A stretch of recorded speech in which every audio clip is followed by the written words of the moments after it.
Coklat kita, humor sufi, nikmat. Assalamualaikum warahmatullahi wabarakatuh. Waalaikumsalam warahmatullahi wabarakatuh. Sehat, Gus? Kok ditakoni sih aku? Enggak, aku merasa selalu kalah satu lap dengan pertanyaanmu itu. Saya merasa kok membiarkan jatah kesolehan itu aku selalu banyak berikan kepadamu. Obrolan kita itu bergantung siapa yang lebih dulu nyapa. Kalau saya berhasil lap pertama itu menang, ya selebihnya itu milik saya semua itu. Juara udah ketahuan dari awal.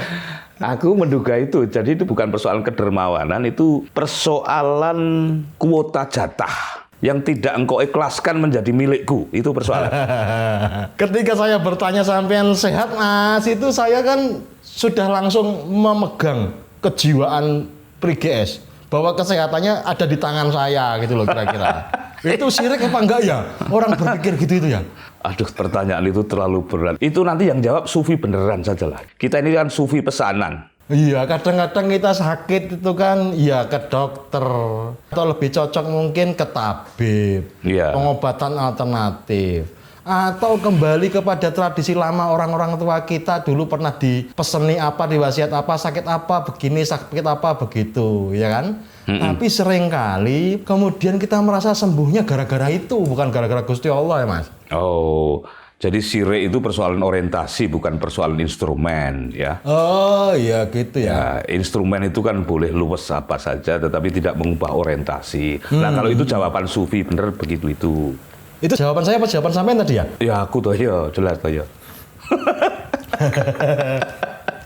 Mas Pri masih inget nggak mungkin waktu sakit apa gitu terus diweling sama orang tua dulu. Contohnya kalau kita pipis terus itu harus terus dikareti jempolnya, ingat nggak?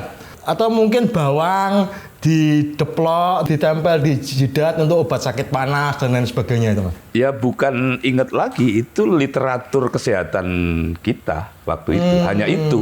Literatur kesehatan kita ini hanya dari itu ke itu. Jadi bapak ibu itu terjauh yang disebut BPJS ala itu adalah air kendi yang didinginkan di lapangan itu. Oh iya, betul. Apapun betul. sakitnya ya itu obatnya. Iya, diembun-embunkan itu ya. Kadang-kadang kalau skala sakitnya itu sedemikian intens, itu benar-benar menangguk embun. Ya, Tetes per tetes itu. Jadi bisa dapat satu botol kecil saja itu. Wah, itu dahsyat itu ya. Dahsyat, iso mabur baru kuwi.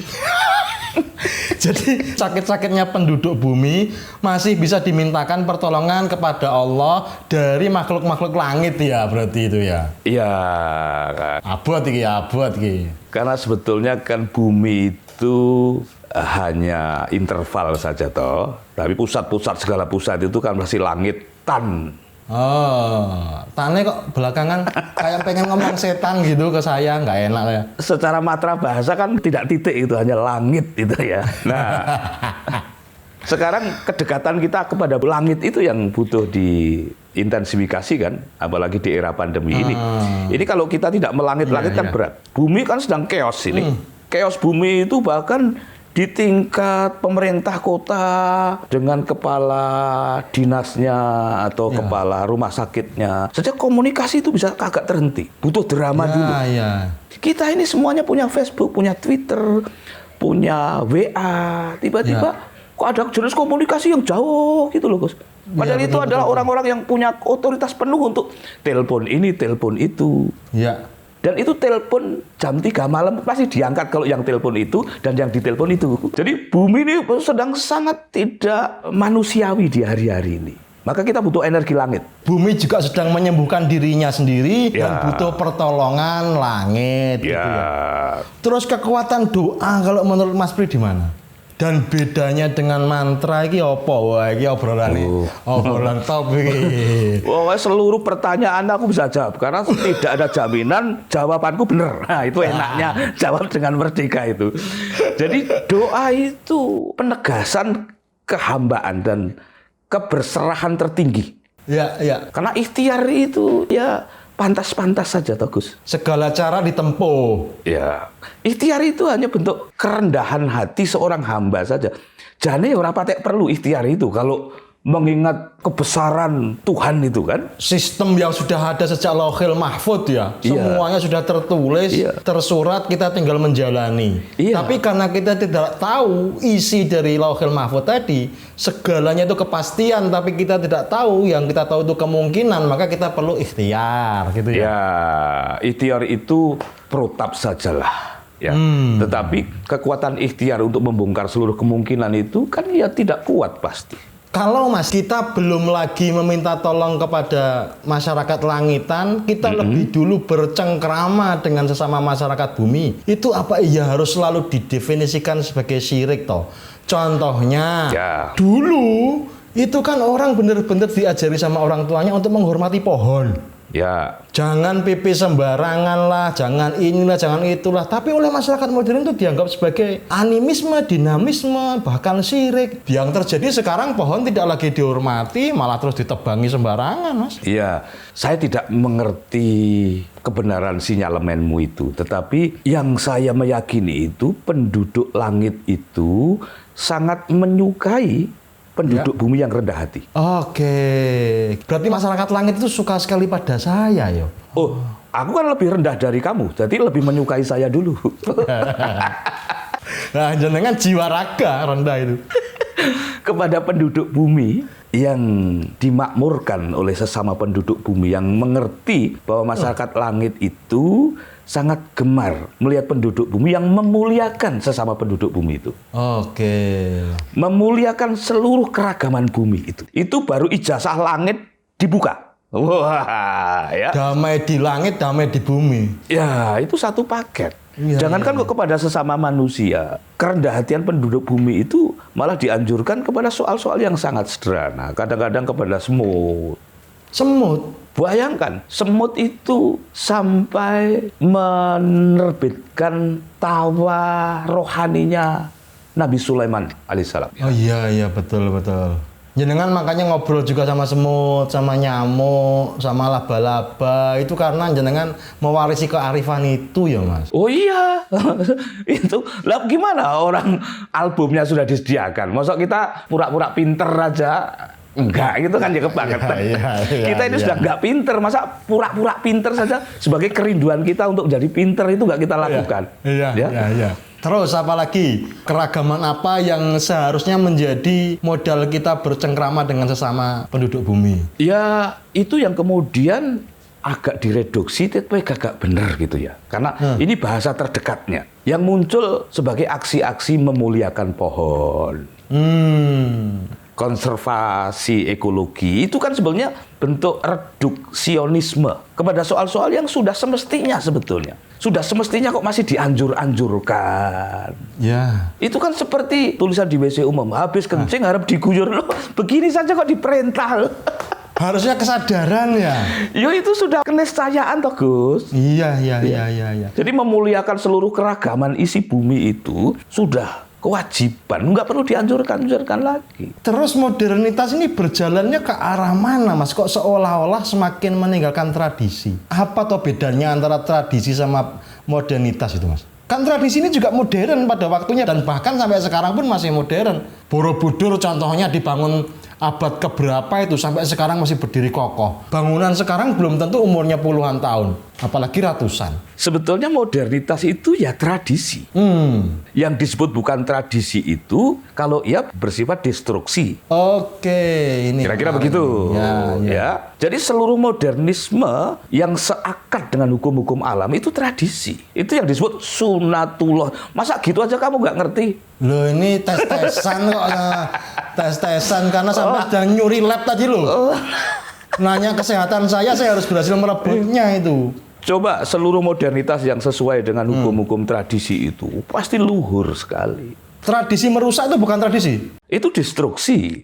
Setiap tradisi itu pasti meluhurkan sebuah gelombang-gelombang sunatullah. Iya, oke. Bayangkan zaman kita kecil itu memetik pari saja, padi, itu kita tidak berani dengan adab yang distigmakan sebagai pamali itu. Iya. Saat itu tidak ada padi kok diinjak, nggak ada.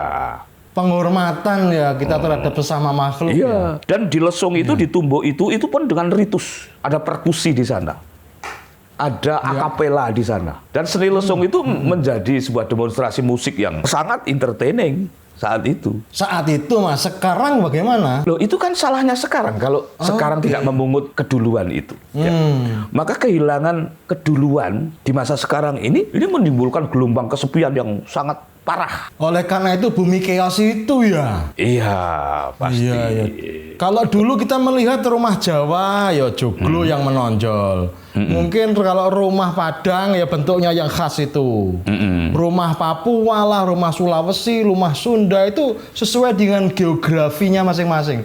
Sekarang kan rumah kotak-kotak kabeh, Mas. Sekarang serba minimalis, harus sesuai dengan kebudayaan barat yang belum tentu sesuai dengan kebudayaan kita. Ini sebenarnya apa yang terjadi, Mas? Itu pengkhianatan atas arsitektur. Jadi pengkhianatan itu banyak, nanti ada pengkhianatan atas uang. Siapa itu? Ya para pengkhianat. Mungkin kita juga pelakunya di dalam beberapa. Karena uang itu kan alat bayar, bukan alat perdagangan. Oh iya. Sekarang pergeseran fungsi uang itu dramatik sekali sampai menimbulkan 1% the richest people itu. Yang itu didemo 99% oleh masyarakat yang kalah kaya dengan yang 1% itu. Iya. Terus no pintermu itu loh yang pinter itu. Terus saya menikmati ini. Apalagi? Ya, tradisi. Ya, tradisi itu jelas akadnya. Ia meluhurkan tata nilai. Jadi padi itu bukan sekedar alat makan, tapi juga alat bersyukur. Makanya dari menanamnya, menyianginya, sampai memetiknya, sampai memakannya, itu penuh ritual. Itulah kenapa makan padi dulu tingkat stickiness-nya, kepekatannya itu wah ya, makan padi itu dulu gimana ya? Tidak ada upacara makan yang sesublim dulu itu. Ya, makan saja itu keenakannya itu kayak upacara itu loh. Ya, saya malah belum pernah makan padi. Saya itu makan nasi. Ya, kalau di eramu ini kan apa-apa sudah kamu makan. Jadi ya memang itulah makan yang predatorik sekarang ini ya. Nah, jangan-jangan justru orang-orang sekarang, anak-anak sekarang nggak tahu bahwa nasi itu dari padi, Mas.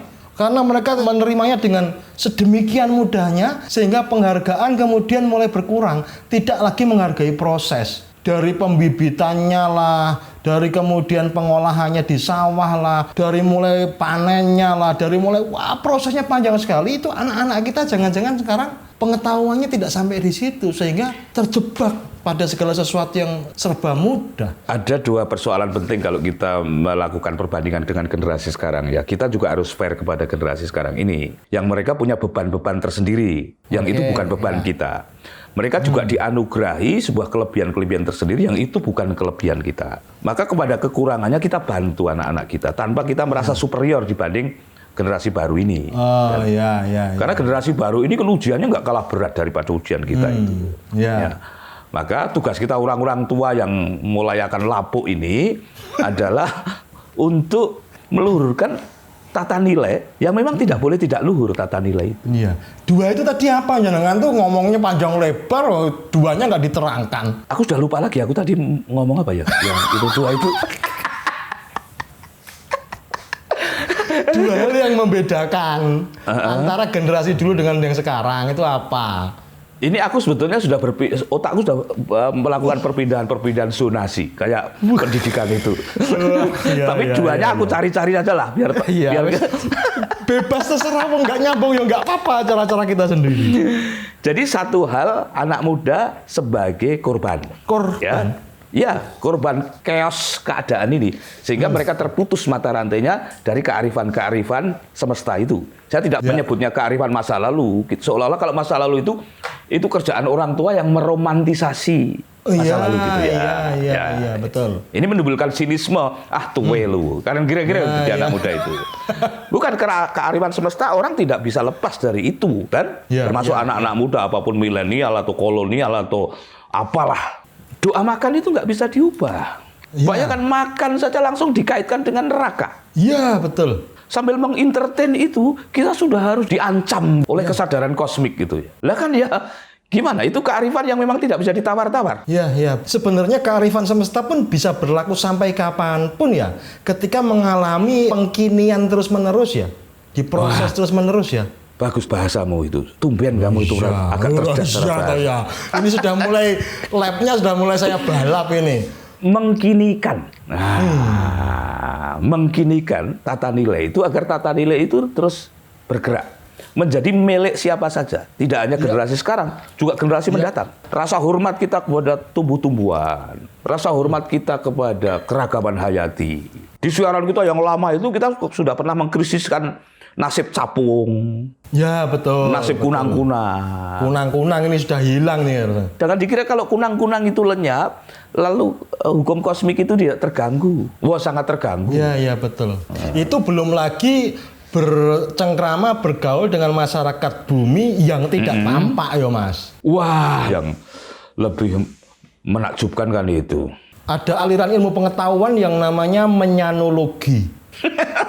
Wah, ya toh, melibatkan dunia kemenyanan ini. Iya. Ya, kita ini kan diciptakan bersuku-suku, berbangsa-bangsa, berbeda-beda untuk bergaul ya, untuk saling mengenal ya. Iya. Kalau memang untuk mengundang Pri-GS itu harus pakai honor, mengundang demit harus pakai menyan, itu kan sebenarnya wajar-wajar saja toh. Itu kan induk dari aromaterapi, menyan itu. Oh, iya toh. Iya kan? Jadi itu transendensi sebetulnya itu. Ya. Itu bukan obat nyamuk itu. Nyamuk saja spiritualistik toh untuk asap itu. Jadi nyamuk-nyamuk yang mati karena obat nyamuk itu nyamuk di tingkat syariat. Wah. Nyamuk di tingkat makriyat dia berinteraksi dengan aromaterapi itu. Ya, Ada yang malah jadi lebih soleh nyamuk itu. Siapa tahu berhasil ya Mas dipanggil. Ya coba ayo. Ya. Menyanologi. Nah, kita ini panggilkan budayawan yang paham betul tentang itu. Yang tidak perlu berusaha sok-sok budayawan kayak sampean. Ya. Saya perkenalkan jenengan sama sahabat saya ini, sahabat baik, pakar soal menyanologi, pakar soal cengkrama dengan alam semesta. Iya. Budi Dalton. Selamat malam, Rampes. Assalamualaikum warahmatullahi wabarakatuh. Waalaikumsalam warahmatullahi wabarakatuh. Mas Pri, Gus Chandra, kayaknya saya jadi beda sendiri di sini. Kenapa? Biar kayak orang Indonesia kan harus seragam selalu. Saya mau seragam dulu sebentar. Biar kayak seragam.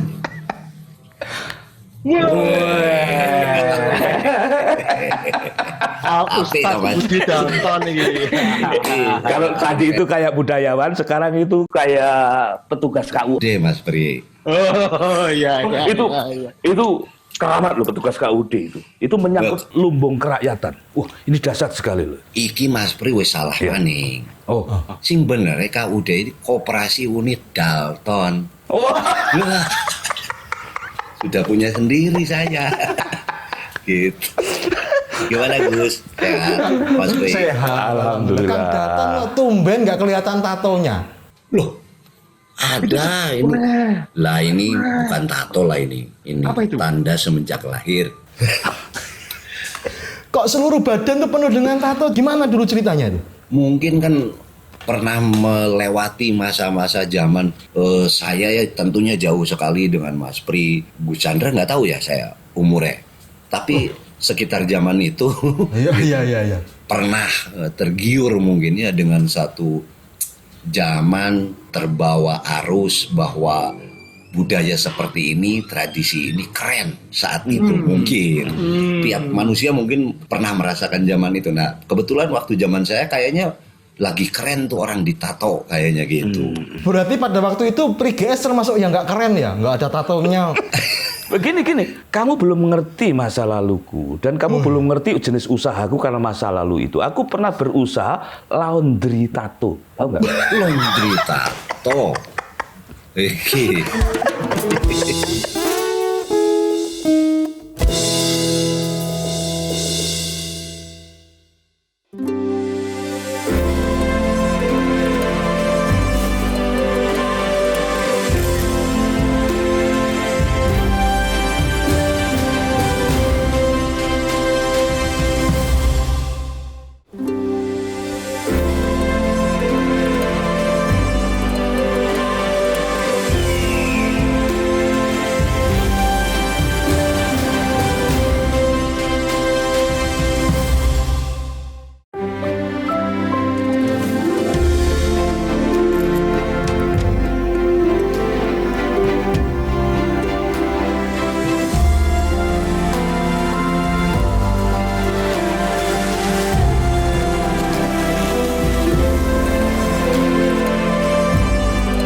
Mas itu dulu Ya. mau ikut pergaulan orang alim ditolak, pergaulan anak-anak yang rusak itu yang nakal juga ditolak. Pada akhirnya jadinya begini nih. Kalau Mas Budi dulu mudanya gimana, Mas Budi? Betulnya bukan masalah gayanya, tapi tren mungkin saat itu. Bukan masalah nakalnya. Saya nggak begitu nakal-nakal juga sebetulnya. Tapi lagi itu ada tren tato ya wis. Melu-melu ya gitu. Yang paling mengesankan tato yang mana, Kang? Yang gambar apa? Banyak sebetulnya di badan saya, tapi kalau yang menarik sih ini. Apa itu gambarnya? Ini kayak bunga teratai gitu sebetulnya. Iya. Jadi kalau di budayanya mereka di Thailand, saya lama di Thailand nih Gus. Bukan lama lah, pernah di sana. Kebetulan juga di beberapa vihara saya di aku gitu untuk tidur di situ. Nah di situ tiba-tiba saya diberikan ini karena ditanya, Anda pekerjaannya apa dan lain. Jadi ini simbol untuk pengajar kalau di sana. Jadi kan ada kalau yang suka bertarung tuh di punggungnya suka tato harimau 2 biji. Kalau kita lihat film-film Thailand, memang tato itu dipergunakan untuk petarung. Jadi yang bukan petarung nggak boleh ya pakai itu. Termasuk kalau ada biksu, di sininya ada angka 9 gitu. Semua ada kode-kodenya dengan budaya tato tadi. Kalau ada tato petarung, ada tato petelur juga nggak? Enggak, peternaknya sih nggak ada. Jenengan pengajar di Thailand itu? Ya kebetulan saya mengajar. Jadi Mas Pri kalau ngobrol keseharian sebetulnya saya wakil dekan bidang 3 di Fakultas Ilmu Seni Sastra. Jadi ngajar normatif lah di sekolahan gitu di Universitas Pasundan. Kok ternyata keren pejabat sampean ini berarti? Pejabat kampus? Pejabat teras aku. Di teras aja. Kerjanya? Iya, iyalah di kampus sehari-hari di kampus gitu. Aku masih tertarik soal tato lah, karena merupakan juga lambang budaya. Contohnya di mana ya? Di Nias atau di mana itu? Yang harus dengan pengorbanan lahir batin mengikuti pertumbuhan spiritual baru mendapat tato tertentu. Ceritain Kang. Itu di Nias ada, tapi yang paling kita tahu dan sering diekspos itu kan Kalimantan. Kaitannya juga Mas Pri sama ya dengan spiritual, atau mungkin ada beberapa orang tua dulu tadi saya apa bedanya dengan kita mau kencing dikaretin kakinya. Ada satu keyakinan saat itu dalam bentuk-bentuk simbol mungkin. Atau kita mengenalnya dengan raja mungkin ya. Nah, saya pelajari juga bukan masalah tatonya, Gus.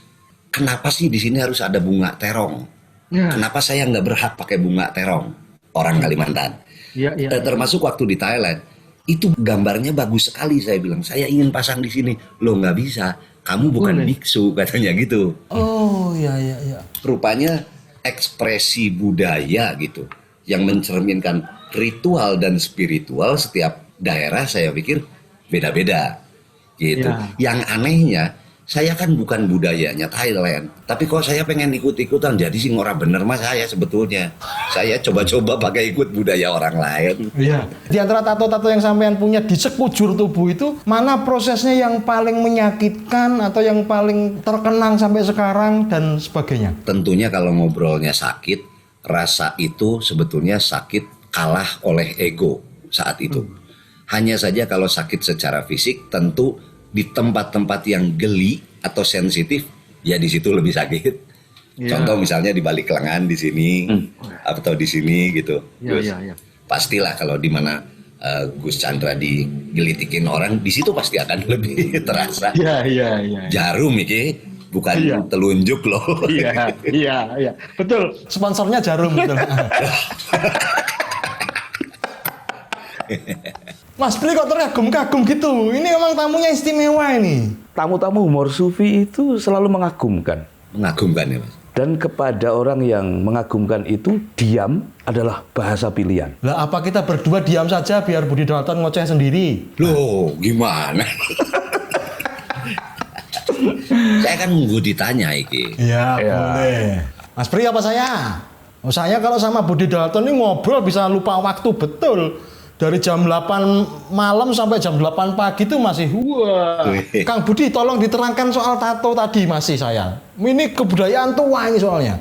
Bahkan konon di Nias ini tatonya tertua sedunia 5.000 tahun.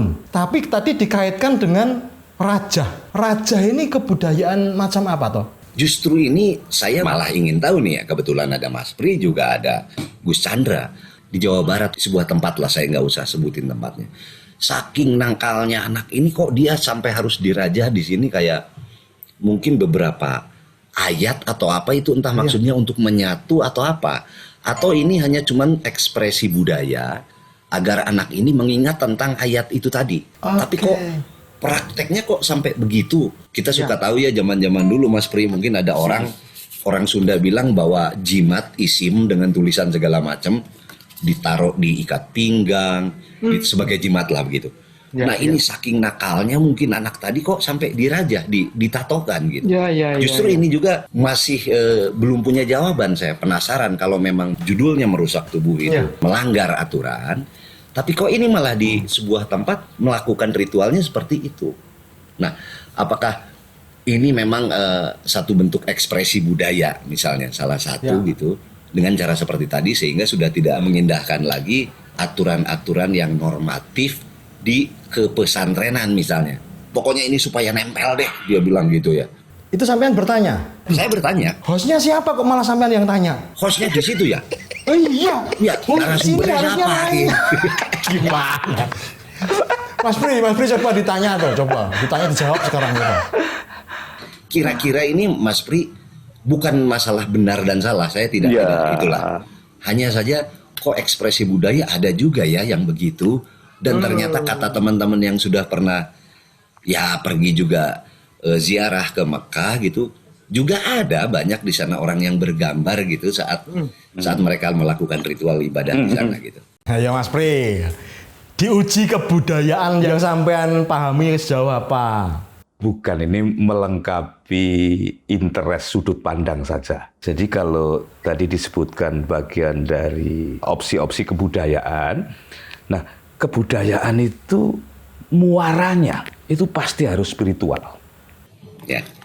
Itu ada seorang pemikir sosial bernama Toynbee. Itu bahkan menyebut ada radiasi budaya. Itu besar pengaruhnya.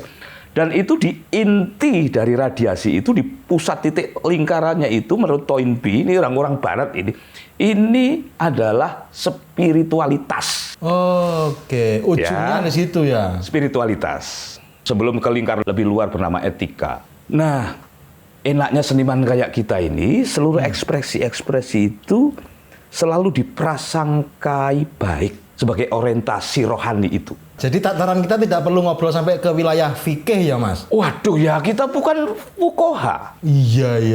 Lah ya, jawab itu ya acara ini nanti jadi mengambil yang bukan otoritas kita, ya edan nanti kita ini. Iya, berarti nanti malah reputasi kita dipertaruhkan, kita nanti dibatalkan kontrak, hostnya jadi Budi Dalton. Ini politik sepihak mencuri lab ini berarti. Tetapi ekspresi-ekspresi kebudayaan itu memang harus diterima pertama dengan rendah hati dulu. Ya. Agar vonis-vonis serba cepat itu mengalami verifikasinya dulu. Kang Budi ini antara suara dan tatonya itu saja butuh ditafsir ulang. Suara dan tatonya harus ditafsir ulang. Kalau tidak mengalami tafsir, nanti kita bisa melihat hanya itu stigma dari satu perspektif. Ya. Tato begini kok suaranya begitu. Ternyata tatonya tidak begini, tapi juga begitu. Wah, kan? Pusing kenal Kang Budi. Nggak jelas omongannya apa ya, ngoceh itu. Nggak jelas. Keistimewaan acara ini adalah memberi ketidakjelasan. Jadi, ternyata ada kesaling begituan di dalam perspektif saya. Inilah yang kemudian kemajemukan di Indonesia ini memang harus dicerna secara lebih sabar. Mas Budi Dalton paham ya penjelasan ini ya? Ora. Itu harus tidak paham. Orang saya sendiri juga spekulasi saja ngomong begini. Kalau soal raja ini Kang Budi, saya menemukannya dalam tradisi-tradisi di beberapa tempat lah setidaknya. Ketika saya berguru kepada Kiai Ja'far di Banyumas, saya juga dirajah di punggung. Tapi hanya sifatnya tidak sampai timbul gitu dan tidak sampai menetap di kulit kita. Betul. Juga dengan paku digaret-garet gitu, tapi tidak ada bekasnya Mas Pri. Cuman seharian itu adem panas badan. Di Banyuwangi, di Kiai Samugi juga dirajah. Tapi tidak menjadi tato seperti yang dimiliki oleh Kang Budi Talton tadi. Untuk sejumlah keperluan. Contohnya, untuk perlindungan. Ya. Untuk mahabbah, dalam ilmu tertentu kan ada itu ilmu cinta kasih, ya kan? Wah, macam-macam. Ada yang di Wajah di lidahnya.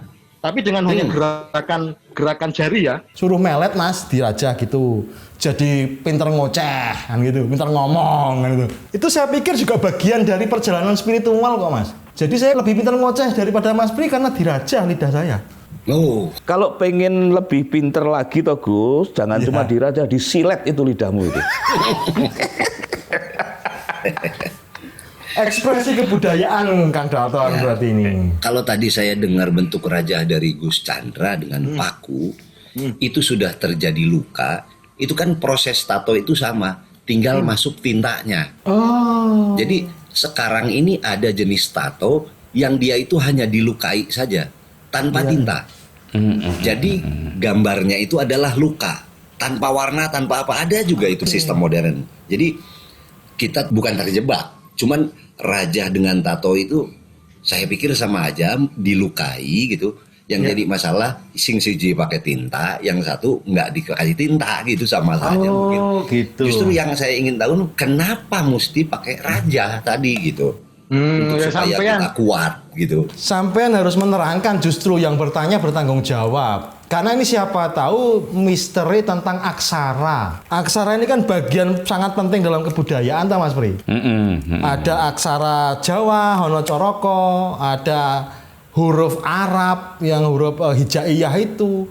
Mungkin di Thailand juga ada aksara tertentu yang berkekuatan luar biasa bagi kehidupan kita tuh mendukung kesemestaan gitu loh. Itu gimana Kang Budi? Saya Iya loh. kalau Ini tamu kok ragu-ragu. Ya sampean terus. jadi gini Pak, tapi kan ini bukannya mau ngajari, cuma di si budaya Sunda itu dia ada pemahaman sedikit berbeda Gus. Gimana, Bahwa gimana? yang disebut aksara itu ya iki simbol iki. Nah, A B C D, alif, ba, ta, sa itu simbol atau aksaranya. Tapi kalau huruf gitu, segala sesuatu yang bisa dibaca kalau si Sunda ini. Nah, jadi kalau misalnya bahasa langit gitu ya, matahari ada di mana, bulan di mana, bintang seperti apa, kondisi panas atau dingin.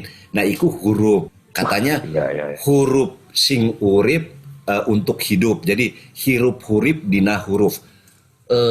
Tulisan yang menceritakan tentang sebuah kehidupan. Nanti sama kita dicatat oleh aksara Jawa, oleh aksara Hijaiyah, oleh itu mungkin perbedaannya dulu sedikit. Nah, jadi pasti kalau tadi tiba-tiba di dalam budaya tertentu memahami huruf tadi, kalam mungkin ya, kita bisa nyebut itu ya.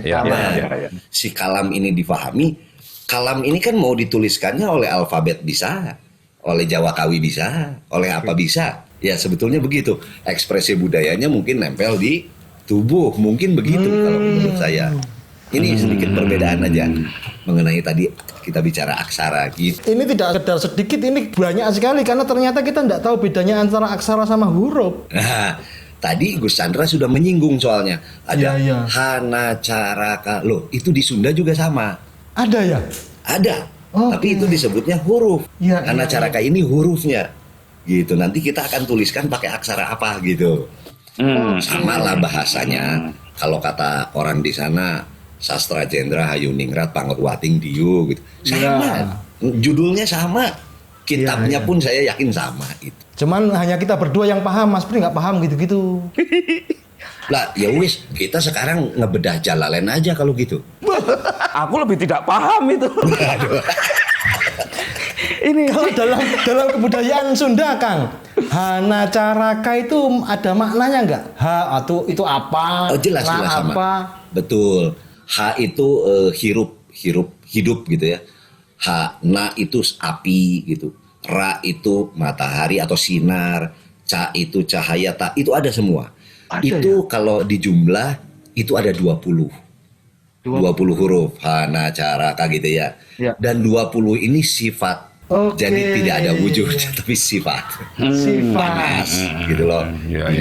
Pada saat si sifat ini berubah wujud, maka namanya akan berubah. Kalau panas itu ada, nah misalnya berubah wujud, jadi api namanya. Ya.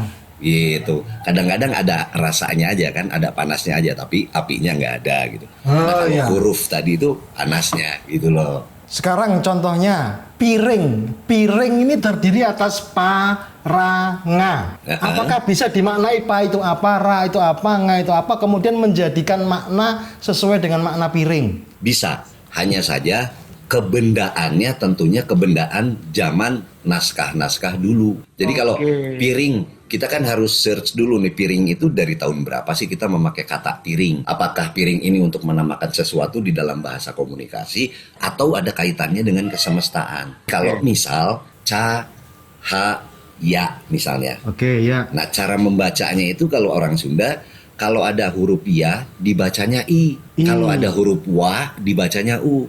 Jadi kalau ca, ha, ya dibacanya itu ci.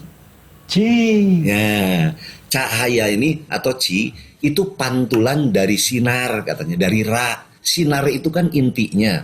Sebutlah matahari, sebutlah lampu, itu kan inti. Pada saat dia menyinari bintang, baru bintang bercahaya gitu. Menyinari bulan, bulan bercahaya. Itulah. Jadi atau pantulan. Makanya di orang Sunda biasanya si matahari ini bersinar menyinari sebuah sungai. Sungai itu salah satu sumber kehidupannya manusia lah gitu. Pada saat sungai ini memang kita rawat, maka sungai itu akan mengeluarkan ci. Nah, daerahnya di mana? Tarumanagara. Makanya disebut Citarum. Cimanuk nantinya gitu. Maka ci itu sebetulnya bukan air, bukan cai. Kalau zamannya itu mah untuk menyebutkan air namanya tirta atau banyu, sama dengan di sana. Cai dalam bahasa Sunda itu ya bahasa baru aja gitu. Iya. Gitu. Ini Mas budayawan beneran tuh begini ini. Bisa membreakdown, nggak kayak sampeyan Mas Priyo mubeng nggak jelas. Iso gitu ya. Luar biasa, dari mulai aksara huruf bisa sampai menerangkan panjang lebar. Itu yang sebetulnya disebut pengkinian tadi itu. Ini butuh tokoh-tokoh semacam beliau ini. Sebelum dilanjutkan, saya akan mensummarikan dulu tentang bagaimana Parahyangan, Pasundan, Bandung itu bisa menangkarkan tokoh-tokoh seperti Gus Budi Dalton ini. Iya. Ya, itu harus dikinikan agar setiap kota itu genetik terbaiknya itu terkonservasi, agar tidak krisis tokoh di setiap wilayah itu. Ada lokal hero-nya ya? Ada lokal hero-nya. Ini kan sebuah prototipe baru ini, Kang Dalton ini. Dulu Bandung melahirkan Hari Rusli. Puisi Beling rahimnya ada di Bandung. Asep Sunandar Sunarya itu sangat ikonik. Kang Ibing, ya. Dul Sumbang, Didi Petet, pionir sastra Sunda Rancake itu Pak Ajib Rosidi. Rosidi. Itu empu. Nah, Parahyangan itu dulu oleh seorang pastor namanya Brouwer itu distilisasi dengan sebuah metafora yang cantik. Parahyangan dikreasi Tuhan ketika sedang tersenyum. Iya. Tapi kemudian antitesis ini dijawab oleh Dul Sumbang di dalam rapnya yang eksperimental itu, bahwa Bandung kota kembang yang kemudian menjadi kota bla bla bla bla bla itu. Ini sebetulnya sasmita, Kang Budi, yang sampean nanti harus menjawab. Karena tokoh-tokoh seperti sampean punya amanat besar untuk mengkonservasi genetik ini.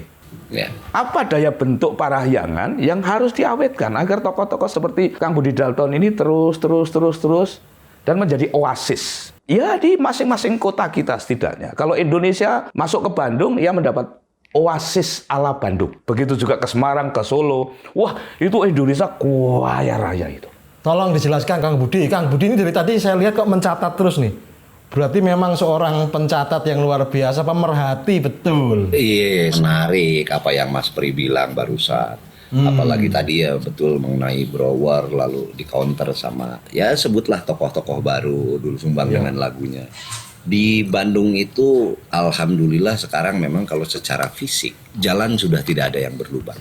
Tapi sekarang banyak juga lubang yang berjalan-jalan. Ya. Itu yang dimaksud Doel Sumbang, mungkin ada satu perubahan. Ya. Dan lain-lain. Nah, kembali lagi, memang krisis tokoh itu saya pikir Mas, ini mungkin ada dua sudut pandang. Ada memang orang-orang tua yang belum memberikan kesempatan untuk penokohan tadi, gitu ya. Atau yang kedua, memang ini ada yang memang tidak bisa dibendung. Memang dia, kalau kata orang Sunda, nyongcolang. Dia cemerlang sendiri, kelihatan gitu. Hanya saja kan tidak mungkin kalau tidak ada turusnya gitu mungkin. Jadi kalau Mas Pri gini, kebetulan juga saya baru gitu ya ngobrol. Saya tahun 83 itu sudah di Hari Rusli, Mas Pri. Jadi saya itu pemain drumnya Hari Rusli. Masya Allah. Nah, artinya tahun 83 kalau saya cerita seolah-olah tua, justru bukan. Tahun 83 itu saya SD. Jadi saya itu anak SD yang sudah bergabung dengan orang-orang tua untuk bermain musik. Kebetulan Hari Rusli ini juga muridnya almarhum ayah saya. Jadi ayah saya ini ketua jurusan seni musik di UPI kalau sekarang. Nah, Kang Hari Rusli ini sekretarisnya. Gitu. Hubungannya itu. Lalu yang kedua, yang memberikan ide untuk menyekolahkan Hari Rusli belajar musik orang tua saya ke orang tuanya Kang Hari. Karena Kang Hari itu orang tuanya tentara dan straight. Makanya Hari Rusli itu kuliahnya di Teknik Sipil ITB, Teknik Mesin. Gitu. Dirayunya tuh sama orang tua saya sampai orang tuanya mau. Jadi kalau tadi dilihat keterikatannya memang pasti ada. Turunannya entah dari manapun, dari Sanggar, Padepokan atau apapun, jelas ada gurunya. Nah, kembali lagi tadi, krisis mengenai ketokohan ini, zaman sekarang agak bias saya. Karena penokohan zaman sekarang itu hanya cukup bisa dibantu lewat Twitter, lewat media sosial, lewat itu saja. Karbitan ya? Betul. Saya mungkin dengan Gus Chandra nggak begitu jauh lah umur. Zaman kita masih ada upaya-upaya untuk membuat karya. Untuk apa? Sekarang bukan berarti tidak ada. Tapi karya itu saya bisa comot juga dari Twitter orang lain untuk saya share di Twitter saya gitu. Kurang lebih gitu. Nah, maka akan terlihat mungkin nanti yang kalau kata orang ini memang prematur gitu, atau memang ini dia ini pelaku, dan kalau saya suka menyebutnya memang dia ini Thomas ini tokoh masyarakat gitu. Iya, yang artinya yang mengangkat dia itu memang masyarakat, ada pengakuan. Yang kedua Freddy itu kalau kata orang Sunda preman di ditu. atau tokoh tadi kembali lagi. Jadi Mas Pria, kalau saya sangat tidak bermaksud untuk ego, memang produk-produk kreativitas atau seniman itu banyak yang lahir di sini. Bukan berarti di tempat lain juga tidak ada. Hanya saja mungkin ada dukungan-dukungan secara historis. Kenapa konferensi Asia Afrika sampai di Bandung, Pak Karno itu katanya mendapat apalah gitu. Kalau saya sih melihat ada sisi geografis juga penting kelihatannya. Untuk mencipta sesuatu di dalam kondisi yang dingin, ada di ketinggian, mungkin di Malang gitu kan. Ada satu sinergi saya dengan semestanya dulu untuk menciptakan satu karya atau untuk berpikir gitu. Mungkin itu sedikit berpengaruh atau bagaimana justru Mas Pri di sini ya. Cuman kalau saya lihat teman-teman saya di Kota Bandung zaman ini berkarya itu banyak semua. Tidak artinya cuman si Budi Dalton ini sendiri, enggak, banyak sekali di mana-mana. Tapi ini kelihatannya karena kedahsyatannya teknologi. Mungkin dari situ saya melihatnya. Tapi bukan berarti mereka rendah loh, tidak. Hanya kesempatannya untuk menjadi tokoh apapun ini sangat mungkin bagi siapapun saat ini. Bandung ini kan menjadi kiblat banyak hal. Musik Bandung, kemudian fashion Bandung, makanan Bandung. Banyak sekali Kang. Itu sebenarnya Bandung ini kalau bisa dideskripsikan wilayah spiritualitasnya itu seperti apa toh? Kok bisa sampai menggugah rasa daya cipta karsa manusia sedemikian hebatnya? Yang pertama mungkin yang harus dipertanggungjawabkan dulu dari zamannya Mas Pri baca sejarah. Mengenai apa? Mengenai sebuah sekolah dari zamannya Stovia, Mulo atau ITB sekarang dan lain-lain. Sekolah-sekolah itu di Bandung. Nah mungkin ada yang mempengaruhi karena memang seni rupa yang di ITB itu kan juga sedikit menggema lah gitu ya namanya. Sehingga seolah-olah klaim seniman itu sekolahnya di Bandung. Tapi kan sebetulnya tidak seperti itu juga gitu. Nah, jadi ada banyak faktor yang mendukung apabila kita berkiprahnya di Bandung, diawali di Bandung, itu akan lebih cepat mungkin kalau zaman sekarang mungkin disebut popularitasnya gitu ya. Karena memang fasilitasnya memang ada di Bandung. Tapi pada saat seseorang pemimpinnya, ini urusannya administratif nih. Seseorang pemimpinnya mengklaim bahwa oke, kalau begitu Bandung jadi kota musik gitu ya. Ini yang komplainnya nanti musisinya. Karena kalau untuk menjadi kota musik itu kan harus sudah menjadi sebuah ekosistem. Pelakunya ada, industrinya ada, sekolahnya ada, produsennya ada, pendengarnya ada, dan sudah menghasilkan PAD dari musik itu sendiri. Apakah hidupnya Bandung itu dari pajak? Kan tidak gitu. Jadi jangan diklaim kota musik, gedung pertunjukannya aja belum ada kok gitu. Kalau kota musisi oke, mungkin gitu. Nah gitu kurang lebihnya nih. Jawabannya cermat-cermat ya Mas, cerdas ya Mas Brio. Bisa wae. Ini berbeda dengan gaya Budi Dalton yang biasa itu loh. Loh, ini kan di sini sopan sekali dia ini. Iki berkat ini. Saya punya pertanyaan ini satu. Kenapa harimaunya Jawa Barat kok ketawa? Iku bukan harimau Jawa Barat, itu harimau yang di Cisewu itu. Salah arsiteknya itu.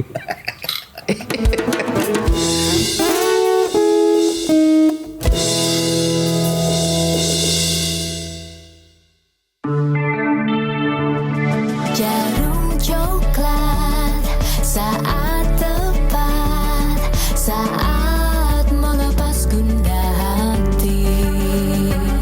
Hanyut dibuai rasa mantap, senang mengenang hati puas. Jarum coklat saat sampai larut dalam malam permai. Suasana seimbang tempat, jadi nikmat jarum Coklat, suasana seimbang tepat, jadi nikmat jarum coklat.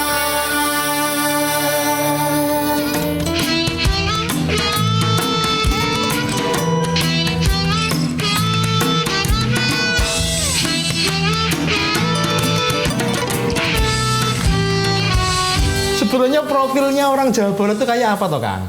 Kok sepertinya untuk marah-marah saja dia lentur gitu bahasanya ya toh? Lembut sekali, halus, lemes. Itu karakternya bagaimana toh? Dulu kita pernah dengar ada seorang tokoh namanya Mei Kartawinata. Mei Kartawinata ini teman diskusinya Pak Karno sampai melahirkan yang namanya Pancasila. Nah, beliau ini penggali ajaran-ajaran leluhur dengan pancadrianya, dengan ajaran leluhur lah, dengan bahasa tua juga. Tapi ditransformasikan kepada bentuk kekinian zaman itu dengan Pak Karno. Sehingga muncullah bahwa Indonesia membutuhkan sebuah tonggak gitu yang disebut nantinya Pancasila. Tapi di dalam kumpulan secara politisnya dengan tokoh-tokoh nasional gitu, Pak Mei Kartawinata itu selalu dikucilkan. Dikucilkannya karena suka keceplosan bahasa Sunda terus. Satu. Jadi makanya dia suka disebut, dia masih akur, agama kuring. Nah, gara-gara dia sering dibegitukan, beliau ini sengaja membuat sebuah aliran namanya akur, agama kuring, atau kita mengenalnya dengan penghayat zaman sekarang. Gitu. Makanya mungkin agak sulit juga mencari tokoh ini dipublish, karena memang beliau ini salah satu tokoh penghayat dan juga mendirikan sebuah partai Permai itu, Marahaen. Nah, dia pendirinya juga gitu ya. Tapi yang mau saya ceritakan adalah Bapak Mei Kartawinata ini zaman dulunya punya kayak seperti poster, Gus. Di poster itu judulnya Laksanakno Pancasila. Pancasila nomor 1 ketuhanan, kedua kemanusiaan, segala macam dia tulis. Tapi di kanan itu ada penjelasannya. Ketuhanan tuh begini loh, di dalam nilai lokal. Kemanusiaan begini loh di dalam nilai lokal. Dan poster ini nempel di setiap dapur-dapur rumah di hampir di seluruh Jawa Barat. Gitu. Mungkin berdasarkan itu tiap hari baca, itulah yang menjadi perilaku orang-orang yang tinggal di Jawa Barat itu sangat nempel. Dan tidak aneh juga karena perilakunya seperti itu, ya berarti perilaku ini yang harus dihancurkan pertama. Kondisi-kondisi pergerakan apapun gerakan nasional itu juga kan diawalinya di sinilah gitu. Jawa Barat ya. Iya betul. Termasuk yang disebut radikal-radikal itu kan terbesarnya juga di sini. Pasti ini harus dihabisi dulu yang begitu. Mungkin itu, Gus. Jadi ada alasannya nggak? Yang seingat saya di rumah saya aja sendiri itu di dapur dulu ada poster itu. Saya masih membaca itu. Artinya tahun 80-an 90-an kita masih sangat dekat dengan si Pancasila. Karena jelas sekali besar tulisannya Laksanakno Pancasila. Bahasanya campur Sunda Jawa lah kalau sekarang kita sebut gitu ya. Sehingga tidak aneh kalau di orang Sundanya sendiri gitu, tanda kutip Sunda tadi yang pernah di Parahyangan lah gitu. Perilakunya ya seperti itu gitu loh. Salah satu pengaruh lah ya di luar dari kajian budaya yang lain gitu. Beliau ini pengkaji beneran Mas Pri. Setiap satu pertanyaan detail sekali jawabannya. Iya. Aku nambahin pertanyaan biar kesurupannya lebih optimal. Aduh bisa lah Mas Pri. Jadi setiap kota, setiap daerah itu punya marwah dan punya anugerah. Oh ya. Tidak ada daerah yang superior dan inferior. Tidak ada kota yang bisa diperbandingkan. Lebih rendah atau lebih tinggi. Tetapi keunikan masing-masing kota itulah yang menjadi titik berat persoalan. Yang disitulah kita harus dikonservasi. Dan itu masing-masing kota memiliki marwah dan anugerahnya sendiri-sendiri. Cerdas sampean. Oke, setuju saya. Saya suka yang cerdas-cerdas gini. Kamu jangan ngerecokin dulu, nanti kecerdasanku menurun. Nah, Kang Dalton ini sedang kita minta untuk gelar anugerah atas kota dan provinsinya itu. Agar ini terrevitalisasi oleh pemerintah kotanya, pemerintah daerahnya, dan oleh tata laku penduduknya. Nah, saya bantu mengingatkan saja Kang Dalton, Soekarno itu bisa melewati Jawa Tengah. Dari Jawa Timur langsung ke Bandung. Salah satu advisor beliau, Panji Sosrokartono dari Jepara, malah bermasa sepuh di Bandung. Betul ya, Sang Alif. Beliau itu adalah pionir intelektualitas pertama, Bumi Putra di Eropa. Wah, seorang poliglot. Dan ketika sudah menspiritual, beliau berhome base di Bandung. Kota ini sangat spiritualistik. Nah, kalau itu sampai tidak dirawat bersama, marwah itu hilang, wah, kita bisa menjadi sasaran kemarahan generasi mendatang. Betul. Segala sesuatu yang sudah kehilangan deposit spiritualitasnya berbahaya. Terus pertanyaannya apa? Oh, nggak usah perlu pertanyaan. Budi Dalton nggak butuh pertanyaan, langsung menjawab tanpa pertanyaan. Jadi tokoh-tokoh besar pun kemudian berdiam di Bandung, ya. Itu kira-kira gimana Kang Budi? Spiritualitas setinggi apa yang ada di Bandung itu? Maksud saya tadi juga kembali lagi, mungkin kalau saya lihat sih dari sisi geografinya dulu tadi ya. Tapi kalau berbicara mengenai satu marwah tadi, ada pertanyaan menggelitik buat saya. Siapapun yang mau jadi pemimpin gitu di Indonesia sekarang, kenapa sekolahannya STBDN-nya itu kok harus di Bandung gitu? Nggak ada tempat lain misalnya. Itu untuk memimpin loh. Tapi kalau saya suka membaca naskah lama mengenai dongeng-dongeng Candra di Muka tadi, memang wilayah antara Sungai Cimanuk dan Citarum, atau suka disebut kata orang Sunda Mataruman, atau kesininya disebut Mataram kuno gitu, ini menjadi Binaya Panti, tempatnya ruang diskusi bagi siapapun untuk yang menjadi pemimpin, atau bahasa sekarang itu kawah Candra di Mukanya. Apa yang mereka pilih? Kenapa kok di Bandung? Saya pikir historicalnya memang erat ya, kalau tadi Mas Pri bilang urusannya Pak Rahyang. Jadi kalau saya coba pecahkan tadi ya, kalau di dalam sastra genrenya orang Sunda, Pak itu tempat, Mas. Pak Mancingan, tempat mancing. Pak Samoan atau Pak Mandian. Pak Santrian, Pak Santren gitu ya. Tempatnya santri. Pak itu dihanacarakannya. Nah, Ra itu sinar gitu. Pak Ra Hyang.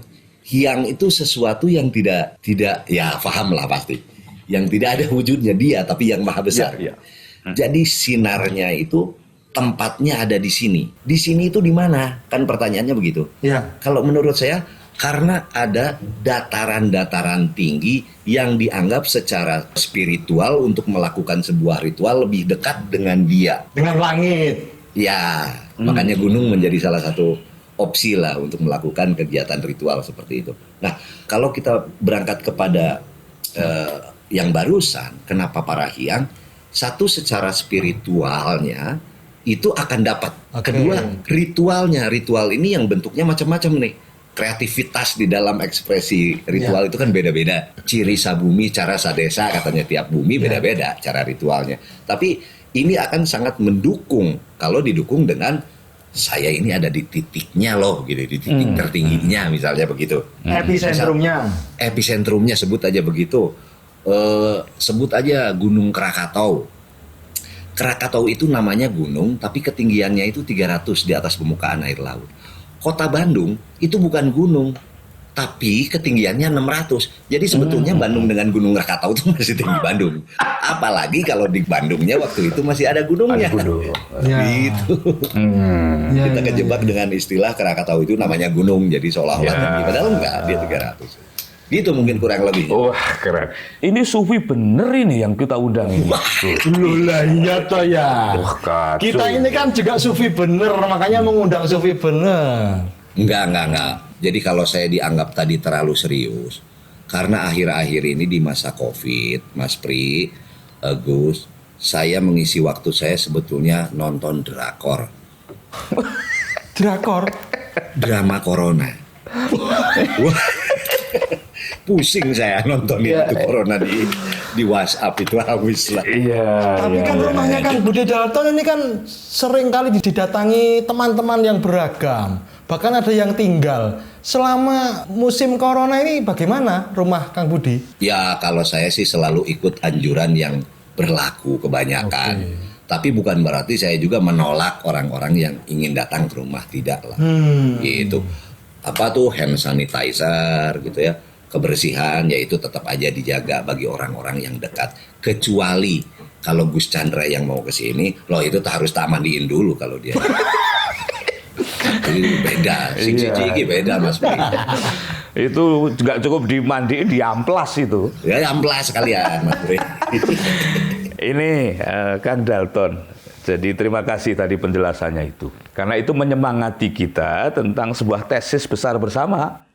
Bahwa marwah di setiap tempat itu harus mengalami pengkinian terus. Agar tata laku kita itu kompatibel dengan tata anugerah yang sudah dianugerahkan. Wah ini uangnya malah heng ya, Halo. Ya.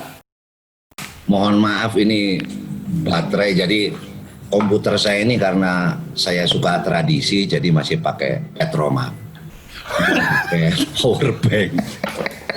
Habis barusan minyaknya. Kang Budi, bicara soal marwah. Saya menjadi ingat Kang Budi pernah bicara soal Tritangtu. Ya. Ada karatuan yang menjadi keraton, ya. Ada karamaan, terus karesian. Karesian betul. Ini konsep kesemestaan yang terus-menerus berjalan tuh sepanjang masa, Mas. Iya betul. Nah itu ya tolong diterangkan, Mas Pri belum pernah dengar soalnya. Ya. Bisa memperkaya bahan ocehannya nanti. Jadi gini sebetulnya, Gus. Orang Sunda itu meyakini kalau kita ingin hidupnya sempurna gitu, bahagia, itu harus ada 3 yang nyatu di dalam dirinya. Oke. Harus gulangkep gitulah. Nah, tapi apakah ini hanya teorinya saja? Tidak. Mereka belajar dari ilmu semestanya. Oke. Bahwa kembali lagi si orang Sunda tanda kutip ini meyakini bahwa kehidupan itu akan ada apabila ada matahari. Oke. Bukan Ya. menyembah matahari, bukan. Bukan ya? Tapi matahari ini diistilahkan sebagai Sang Hyang Manon katanya. Sang Hyang Manon. Nah, tapi untuk menyembah orang Sunda itu punya yang disebut Sang Hyang Tunggal. Artinya udah mengerti tentang kesemestaan atau yang ketunggalan tadi. Hanya yang terasa di bumi yaitu matahari. Oke. Matahari di dalam ceritanya, cerita Batara Guru ini punya istri, jenengnya Dewi Uma ceritanya. Dewi Uma ini adalah bumi. Oh. Ma, umi, umbi, ambu, ibu atau apapun istilahnya. Hanya intinya ini yang femininnya, ini maskulin. Gara-gara sinergi matahari dengan bumi, maka nanti larvanya itu kelebihan energi akan jadi, kalau manusia kelebihan energi jadi jerawat. Kalau bumi nanti akan jadi gunung berapi. Oh. Nah, hamil lah gitu kan. Pada saat dia udah hamil, nanti keluarlah batu sebagai anaknya. Karena batu itu dalam perut bumi. Makanya di orang Sunda biasanya batunya nanti disimbolkan di tempat-tempat tertentu. Ya, Untuk ya. bertemu langsung dengan energi bapaknya, kurang lebih gitu. Oke. Tapi poinnya bahwa di dalam siklus kehidupan semesta menurut orang Sunda itu harus ada bapaknya dulu, baru ada ibunya, terus ada penerusnya. Ya, ya, ya. Selalu begitu kan kalau siklus. Nah, itu kan langitan, ceritanya itu kayak langitan. Nah, Ya. sekarang diaplikasikannya di dunia, di tempatnya dia sendiri. Oke. Nah, kalau di dunia, opo Tritangtu nih, tadi disebutnya Tritangtu di Buana gitu kan. Ya. Ada Tritangtu di Salira katanya, di dalam diri. Sarira ya. Salira kita. Ya. Jadi kalau di dalam diri itu katanya, Tritangtunya tuh begini. Ada raga, ada rasa, ada ingsunnya, ada dia. Dan ini harus bulangkep, harus manunggal. Ya, ya, ya. Contoh, kalau raga bersatu dengan rasa, tapi tidak ada ingsunnya, maka itu namanya mayit. Ya, ya. Atau rasa itu bergabung dengan dia, tapi tidak ada raganya. Nah, itu hantu itu. Ya, ya, ya. Ya, kalau raga bergabung dengan dia, tapi tidak ada rasanya, ya orang gila.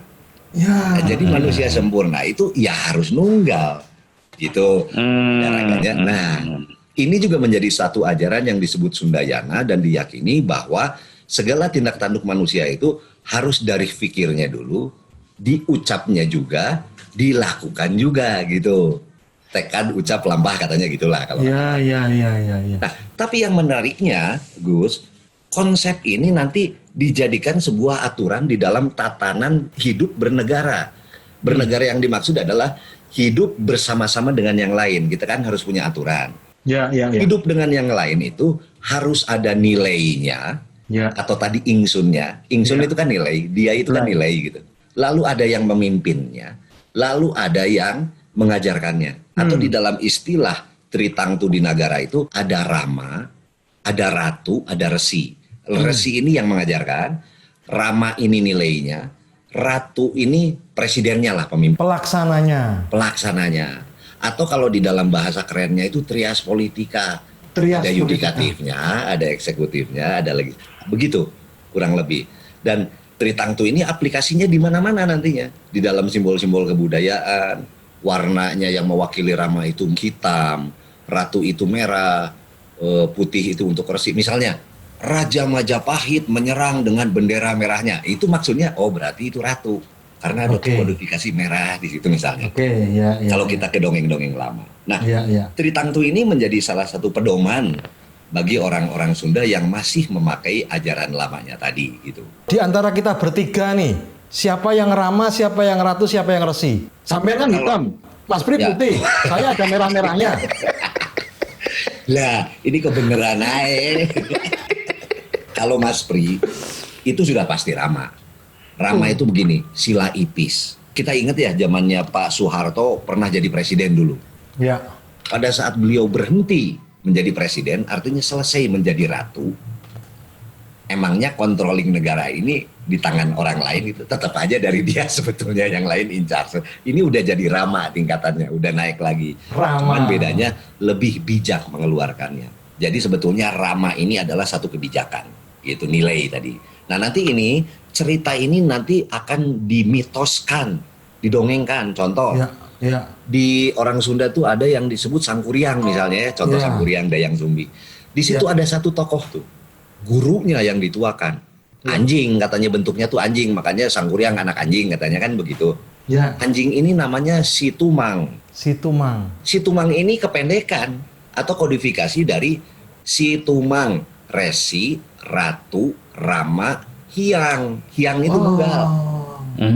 gitu ya, dipersonifikasikan. Atau kita pernah dengar juga cerita Bratasena atau Sanaha Bilqis, ada ya, Ya. Ratu Simo katanya, Ya. atau Ratu Sima, itu Ratu Resi Rama itu. Oh.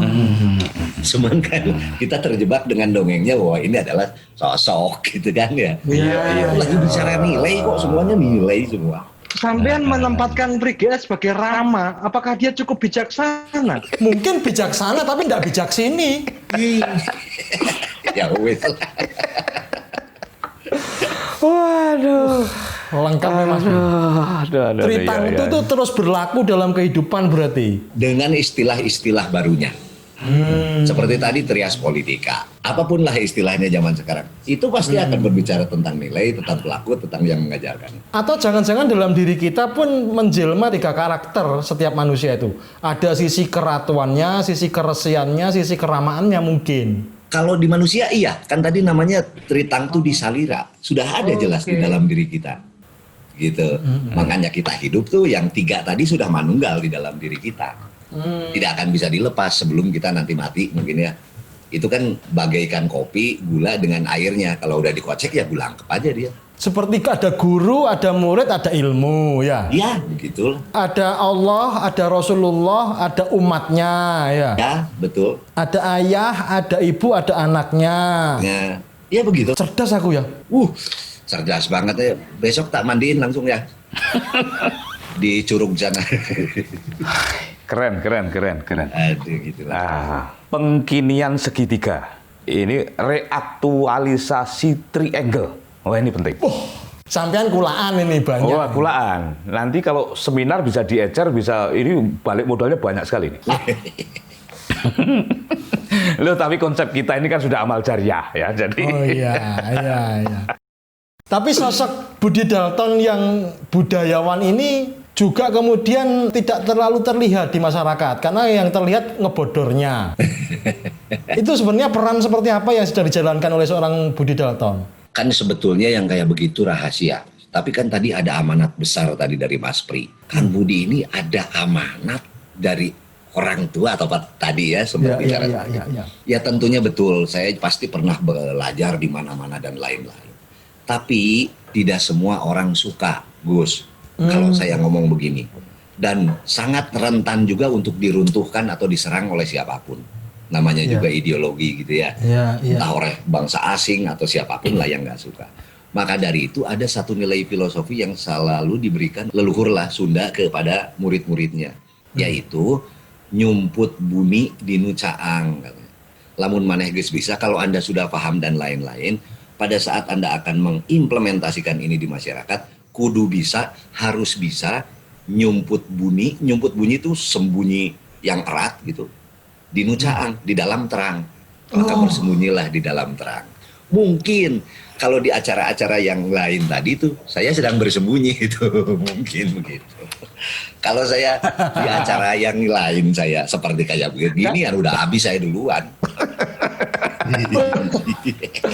Biasanya beliau ini kalau tampil dengan kostum-kostum yang nggak jelas Mas Pri. Terus mengekspos ini tatonya, pakai baju neko-neko. Tapi yang malam ini kok kelihatan alim sekali dan mengekspresikan pengetahuan dan pengalaman ya. Malam ini sebenarnya jawaban dari kecurigaan lah. Karena seperti juga tipografi bahasa Sunda. Warna suara Gus Dalton ini sebenarnya sudah mengabarkan banyak vibrasi. Kita tidak perlu berinteraksi secara intensif kepada teman-teman dari Parahyangan, dari Pasundan itu, tapi keramahannya sudah tervibrasikan lewat bahasa. Jadi itu nggak bisa disembunyikan bagi jiwa-jiwa yang tenang. Ya.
Mas Pri tadi manggil Gus itu gimana ceritanya? Apakah beliau tuh sosok spiritualitasnya memang pantas dipanggil Gus? Gus itu gabungan dari rasa hormat, rasa dekat, Oke.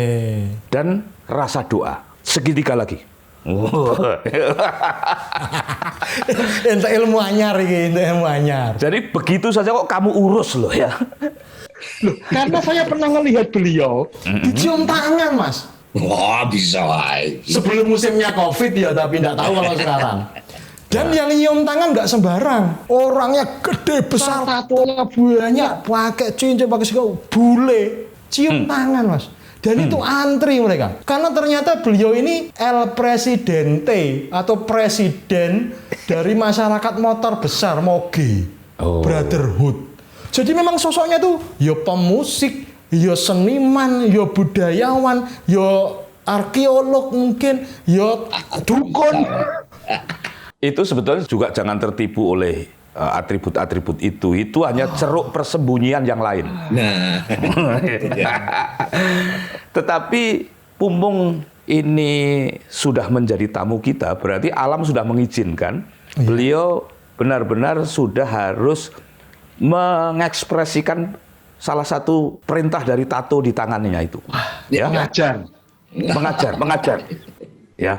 Saya ingin mulai dari tata segitiga di dalam tata salira. Yang di hari-hari ini negara pun sangat kerepotan melakukan manajemen tata salira di tingkat keseluruhan dari kita.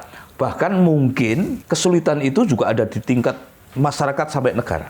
Gus Darton, kami diberi nasihat untuk itu. Agar pandemi ini menjadi pintu berkah. aduh, bukan nasihat lah ini mah cuman ini ya. Tapi begini, Mas Pri, kalau kita kembali ke masa pandemi, lalu sebetulnya apakah rasa tritangtu di salira itu sudah hilang atau tidak? Saya yakin hilang tidak. Cuman tidak ada ruang untuk kita banyak menggali. Kenapa? Karena yang nyusun kurikulumnya saja sudah tidak ada yang terlibat dengan menggunakan nilai-nilai atau tata nilai kedahuluan. Termasuk kegelarannya juga. Kan sekarang sistem pendidikan mungkin Mas Pri, seperti kita tahu itu metodologinya bukan milik kita gitu. Ya. Sampai kegelarannya gitulah. Nah, maka mau tidak mau pasti ada sebuah sistem yang diterapkan sudah dari mungkin ratusan tahun. Yang produknya jadi seperti saya ini. Yang dibutuhkan adalah hanya sebuah kesadaran lewat pemikiran-pemikiran logis bahwa leluhur itu tetap harus ditempatkan sebagai yang lebih tinggi dari kebudayaan lain. Karena mau tidak mau, saya tidak bisa menolak walaupun saya dari Oxford, saya dari mana sekolahnya, darah saya tetap aja dari sini. Ya. Hanya tinggal kita memilih apakah saya mau menjadi kaum globalis atau mau menjadi kaum nasionalis. Tinggal begitu aja sebetulnya. Kalau masalah ilmunya kan bisa kita ambil dari manapun. Nah, ini kembali lagi mungkin ke orangnya. Kalau di kita mungkin harus dipaksa dibantu lewat kurikulum nasional sebagai yang menyusunnya. Kemarin kan ramai Mas Pri ya, kok nggak ada muatan lokal waktu itu di protes kita semua. Pada saat muatan lokalnya ada pun kita hanya belajar identitas bahasa saja, komunikasi. Tapi pendalaman dari bahasanya tadi itu mungkin yang belum mungkin lah gitu. Sementara keilmuannya kan ada di dalam pendalaman bahasanya. Karena pada saat bahasa-bahasa lama yang kita pakai sekarang itu, menurut saya sudah terjadi penciutan makna gitu loh. Kalau dulu tuh artinya agung gitu, kalau sekarang ya biasa aja orang ngomongin sedang ya biasa gitu. Sampean tadi nyebut-nyebut Oxford apa sampean lulusan Oxford? Saya bukan, saya yang ngajarnya. Kang Budi ini sudah keliling dunia kemana aja? Tadi Thailand, mungkin kemana lagi? Kebetulan aja Gus, saya kan punya tugas mungkin ya, punya kesempatan juga. Ya ke Eropa lah, Belanda, Italia, Swiss, Jerman, Swedia, ataupun Inggris dan lain-lain. Tapi kaitannya saya memang dasarnya saya suka untuk mencari data yang tidak pernah terekspos. Dan saya masih yakin bahwa data-data itu ada. Karena di dalam ceritanya kan begitu. Di Majapahit diambil ada 3 cikar peti di negeri Belanda katanya gitu kan. Sementara budayawan kita tetap aja turun-temurun bahwa Indonesia itu budayanya budaya tutur. Indonesia itu budaya tutur. Budaya tutur gimana itu, naskahnya aja ribuan kok di museum di sana. Iya, Kata iya, siapa budaya tutur lah gitu. Waktu ke Itali mampir ke Vatikan juga nggak? Mampir waktu itu betul. Ketemu Paus. Hiu. Jadi kebetulan gini, ini kebetulan aja. Waktu itu hari pertama bulan Ramadan. Jadi beliau ini lagi pidato di Vatikan gitu dengan ribuan jamaatnya gitu. Beliau sedang memberikan ucapan selamat melaksanakan itu bulan puasa gitu ya buat umat Muslim. Tapi itu apapun konteksnya dia pidato tetap aja umatnya tuh ribuan. Dia mau ngomong apapun asal dia udah hadir di panggung pasti ada umatnya gitu.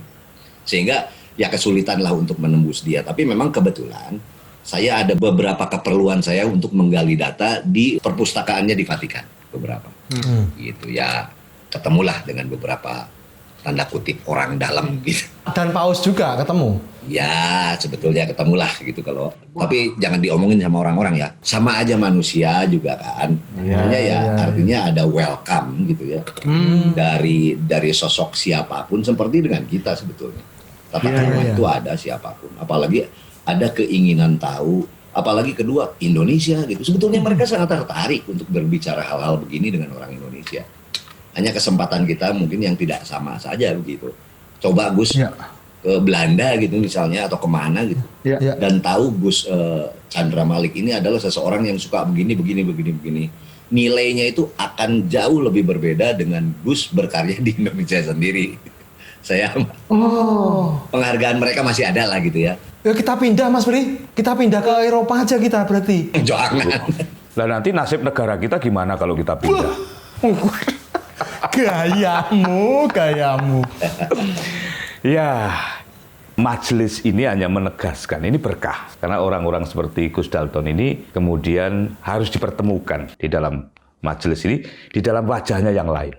Bahkan kita minta pakai kacamata khasnya saja, tidak dituruti. Apa itu kacamata khasnya apa? Oh, yang kayak Batman itu loh. Itu kaca muka itu ya, yang nutupin muka segini. Artinya, itulah sebetulnya kearifan yang tersembunyi di Indonesia itu. Yang kita butuh menambang besar-besaran. Karena sekarang ini orang sibuk menambang tambang-tambang yang aneh-aneh itu.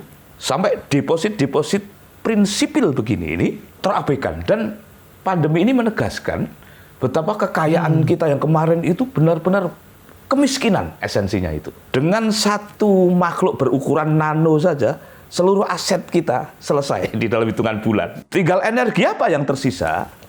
Ya triangle itu yang harus didudah ulang. Nanti ada tata salira, ada tata buana. Kang Budi pasti pintar menjelaskan ini. Di dalam tata buana itu nanti memecah ada tata politik. Tata negara. Nanti kalau tata politiknya itu sedemikian rupa, cara antisipasi wabahnya juga pasti sedemikian rupa. Ya, betul. Ya. Betul. Masyarakat adat bagaimana dalam mensikapi wabah-wabah seperti ini kan gitu. Yang menarik sisi Budi Dalton sesungguhnya itu bukan hanya pencatat atau pengumpul data atau penteori, tapi pelaku Mas Bri. Saya pernah menginap di rumahnya beberapa kali. Loh, boleh kamu menginap di sana? Ya dipaksakan Mas. Piye toh, tamu agung kok. Itu dimasakkan oleh istrinya. Itu masaknya ya pakai dandang betul. Ya. Bahkan tiap-tiap cacah jiwa di sana, kepala keluarga Mas Budi ini dapat dandang sendiri, istrinya sendiri, anaknya sendiri, tamunya sendiri, karena memiliki pengetahuan yang mumpuni tentang konsep yang kita obrolan dari awal tadi, padi tadi, itu dilaksanakan dalam kehidupan sehari-hari. Ya, biar dijelaskan secara detail agar kita belajar. Ya tadi menarik tadi saya dengerin itu Mas Pri lagi ngobrol dengan Gus Chandra tadi ngomongin tentang padi. Kehebatannya di kita juga ya menempatkan mereka itu dengan nama-nama. Ya tentu saya yakin di Jawa Tengah, Jawa Timur juga sama. Padi itu Gus karena dia masih ada di sawah. Ya. Orang Sunda gitu ya. Pare katanya. Pada saat dia udah diambil, dia berubah namanya, pare ini. Jadi beas. Beas. pada saat udah dimasak, itu ada 3 opsi. Kalau dia terlalu banyak airnya, nanti disebutnya bubur. Kalau kurang matang, disebutnya nasi gigih, kata orang Sunda. Tapi kalau jadi nasi, pulen katanya. Jadi dari penamaan aja, di kita ini sudah sangat berbudaya tinggi. Gitu kalau kita ngobrolin tadi masalah nasi gitu ya, padi. Tapi kalau kita dengan kebudayaan Inggris lah, sawahnya disebut rice field. Udah jadi nasi, rice. Digoreng juga tetap aja. Fried rice. Tetap rice aja ya, nggak berubah. Tetap aja itu. Tidak ada menghargai strata tingkatan dari umurnya si saudara kita yang tadi, atau suka disebut Sri Pohaci, kata orang Sunda ya, untuk padi tadi, atau Dewi Padi apapun. Bahwa dia sebagai sumber kehidupan. Nah, lalu cara memasaknya. Ini yang menarik ini Mas Pri. Cara memasaknya, karena saya dengan ilmuwan dari Rusia, dia sedang mempelajari ilmu teknologi telepati atau telekinesis itu. Jadi kalau di budaya kita menanak nasinya itu dengan dandang, betul. Tapi dandangnya ini bahannya tembaga. Seperti kita tahu, tembaga itu akan ada apabila ada gunung berapi. Jadi kalau nggak ada gunung berapi nggak mungkin ada tembaga tuh, nggak ada mineral, sebutlah begitu.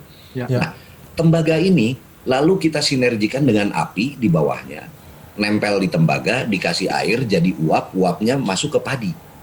Menurut ilmu kedokteran, kalau kita cara memasaknya begitu, dan setelah selesai kita nasinya itu diaduk gitu ya, diagel, itu uap karbohidratnya hilang, atau makanya tidak ada cerita Prabu Siliwangi diabetes gitu ya, nggak ada gitu. Karena cara memasaknya begitulah. Iya. Kata ilmu kedokteran katanya kalau kita masih pakai cara memasak itu, kita akan jauh dari diabetes. Kalau zaman sekarang kan rice cooker gitu ya. Uapnya di situ, masaknya di situ, segala ya nempel, segala macam. Itu yang ke satu. Tapi yang menariknya ini, maka berapa persen tembaga tadi yang nempel di padi itu dan dimakan oleh kita? Itu pasti ada pengaruhnya, makanya karbohidratnya hilang. Maka dari itu biasanya kalau orang Sunda setahun, 2 tahun, 3 tahun, 4 tahun kita makan bersama dari dandang yang itu. Tiba-tiba saya dewasa, saya mau pergi ke kota Pak. Oh ya udah, di kota jangan begitu, begini. Lalu dandangnya itu biasanya ditaruh di goah namanya. Goah teh padaringan atau tempat yang suci, tempat yang suka dipakai naruh beras orang tua kita lah dulu ya. Alat-alat masak dan lain-lain. Jadi orang tua saya mengingat, oh itu dandangnya si Budi gitu loh. 1 tahun, 2 tahun, 3 tahun, 4 tahun saya ke kota, si Budi ini nggak balik-balik. Bahasa Sundanya biasanya suka ngomong ini, telepon we make seeng katanya. Telepon aja pakai dandang gitulah kurang lebih. Itu artinya diaktifasi.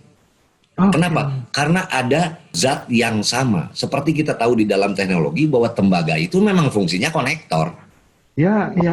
Mau less ataupun wireless, mau pakai antena ataupun harus tembaga, dia itu konektor. Kelebihannya di bangsa kita, konektornya itu sudah ada di dalam tubuh. Kalau kita masih cara menanak nasinya begitu. Kalau pakai rice cooker konslet semua. Nah, konslet. Makanya kalau saya lagi diem di Jakarta, di mana? Aduh, saya pengen pulang. Pulang hari itu juga. Itulah mungkin yang disebut telepati tadi. Bedanya kita tidak sadar kalau bahwa itu, ya karena kita tidak pelajari itu gitu. Kurang lebih itu. Nah, itu salah satu yang. Maka dari itu kalau udah ngobrol kebudayaan, gimana nih cara menghilangkan kebudayaan? Memotong suluh itu, suluh apa ya? Kayu bakar. Kita kan kalau mau masak cari kayu bakar dulu Mas Pri ya. Motong kayu bakar, nanti ada yang disebut songsong. Songsong itu untuk menghidupkan kayunya, ditiup gitu kan. Belum budaya menanak nasinya itu pakai hawu. Hawu itu tempat pendurukan, tempat kita kalau kedinginan tuh di depan hawu gitu ya. Unggun ya. Ya, unggunnya. Nanti banyak sekali disebutkan dari bahasa-bahasanya tadi. Dari ratusan budaya untuk menanak nasi, dari mulai motong kayunya tadi sampai kita memakan dan mencuci piringnya, itu hilang cuman oleh satu benda. Rice cooker namanya. Hilang itu budaya. Itu kan mungkin kira-kira ya. Iya. Padahal dari masalah padi aja kita sudah berapa lapis budaya yang kita lewati. Belum tadi kata Mas Pri, pohonnya ini ridho atau enggak untuk dipotong. Kita bikin dulu ritualnya. Ini saya mau menanak nasi, saya mau ngambil sekian ranting pohon dan lainnya. Belum kita bahas kesananya. Itu sopan santun terhadap kesemestaan ya. Sebenarnya bukan laku syirik ya itu ya. Betul. Kalau saya pikir kan karena kesadaran. bahwa mereka adalah makhluk yang sama dengan kita. Makanya kita Luar target juga. biasa. Mungkin begitulah kita kira. Ini kalau misalnya kabupaten, kota madya, gubernuran, sampai istana negara masaknya pakai dandang. Ya. Itu saya kira bukan persoalan kita sedang melakukan gimmick tradisi. Ini sedang mengembalikan kemarwahan. Wah, kalau bahasa itu dipakai, baru kita ngeh. Ya. Saya paham apa yang disampaikan Mas Pri itu mengarah kepada connecting-nya kan. Seandainya kita makan pakai proses dandang tadi, jangan-jangan kita sebagai bangsa ini bisa saling terhubung satu sama lain. Sekarang ini yang terjadi kan keterpisahan. Iya. Seolah-olah menjadi diri, menjadi kelompok, menjadi golongan yang berbeda-beda dan tidak menyatu lagi. Karena dari peristiwa makan pun sudah terpotong ini tradisi yang luhur ini. Kita ini ternyata dari penjelasan Gus Dalton ini ada disconnecting connector. Kalau sudah begini lemes ini kita kalau tidak membuat gerakan-gerakan. Itu persis dengan yang sampaikan tadi bahwa dari doa makan saja sudah kita diancam Neraka. dengan neraka. Ya. Ya. Nah, karena disconnecting ini kan efeknya chaos. Betul. Dan ketika kita ini habis makan, tiba-tiba Tuhan mengingatkan rasa syukur kita ini dimetaforkan sangat jauh. Ya. Karena kita dijadikan insan bertuhan dan beragama. Oh. Ya. Hubungannya sangat jauh. Cerdas ya. Ya. Iya, iya. Acara ini bagus sekali ternyata ya. Kumpulan orang-orang cerdas ya Mas ya. Anu ya. Kita tidak terasa kalau kita ini cerdas ya. Kalau ngomongnya barusan doa makan, Gus. Ini saya takut salah nih. Kenapa? Kan katanya di dunia kita ini ada yang terlihat dan ada yang tidak ada. Nah, itu yang tidak tampak. Sebut aja hantu mungkin ya. Ya, oke. Nah, kalau ada hantu gitu, katanya saya dulu pernah diajarkan, kamu harus baca ayat kursi untuk ngusir mereka. Ya. Saya pernah, Gus, saking ketakutannya dan aduh ayat kursi panjang dan udah lupa lagi. Udah aja saya doa makan, pergi dia karena takut dimakan. Pas ada hantunya, wes aja Allahumma barik lana. Aduh, gua mau dimakan nih. Perginya jadi. Ini sudah bentuk ijazah loh diam-diam ya. Iya. Teman-teman jangan berlagak imut menerima statement ini. Betul. Ya. Karena beliau ini keluar masuk tempat-tempat angker, Mas. Bertemu dengan aneka ragam mistisme. Jangan-jangan selama ini menaklukkan makhluk-makhluk halus dengan doa makan. Doa makan juga. Tapi mari kita GR, show kita ini akan menjadi penting untuk Indonesia. Bukan demi rating kita. Tetapi hidup ini singkat kalau kita tidak mencoba untuk berkontribusi kepada negara gitu ya. Bahkan virus saja itu kalau dengan konsep yang dijelaskan Gus Dalton ini sebetulnya makhluk yang bisa diajak berdiskusi.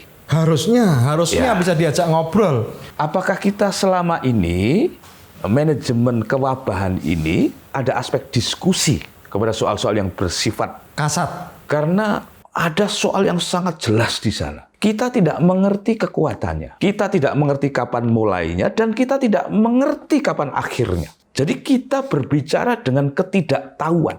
Berbicara masih dengan bahasa textbook, bahasa manajemen, habis kita. Tolong ini kalau dalam tradisi lama, ini jalan keluarnya bagaimana ini, Kang Dalton, dalam kondisi-kondisi seperti ini?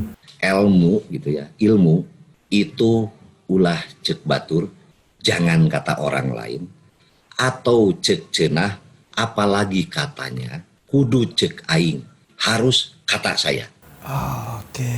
Artinya saya sudah merasakan, saya sudah mendengar, menyaring, membaca sampai saya membuat sebuah keputusan. Misal contoh kalau di pandemi ini, pada saat pandemi ini menurut para ahlinya, sebutlah Dr. Bruce Lipton itu dia bicara, bahwa virus ini akan mudah masuk kepada seseorang yang imunitasnya rendah. Sementara setahu saya kekuatan imunitas itu kan tetap dari dat yang 4 yang apapun yang kita makan, terutama herbal lah, kita sebut aja zaman sekarang herbal. Tidak ada masakan di Indonesia yang tanpa herbal. Oke.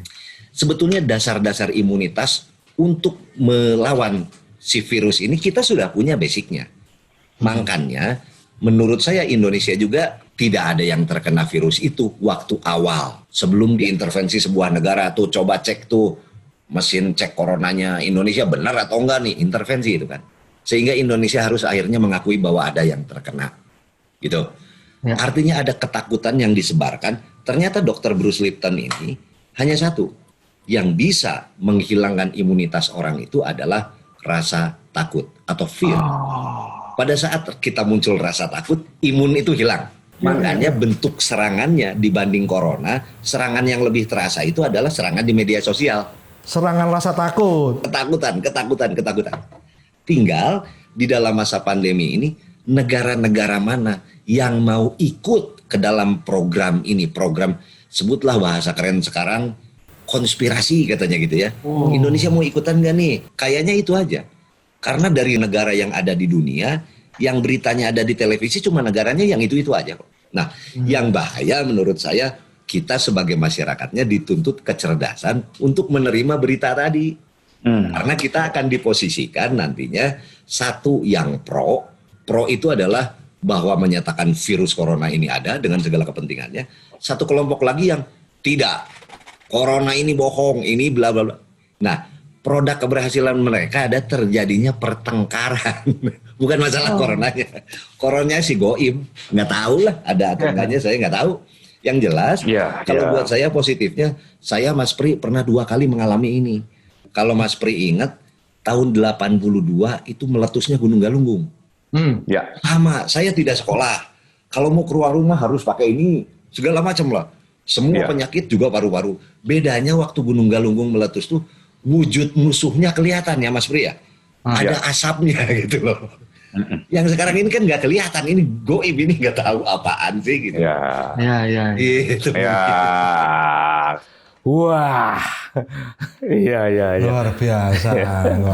Jadi mari kita menggoibkan diri. Asik.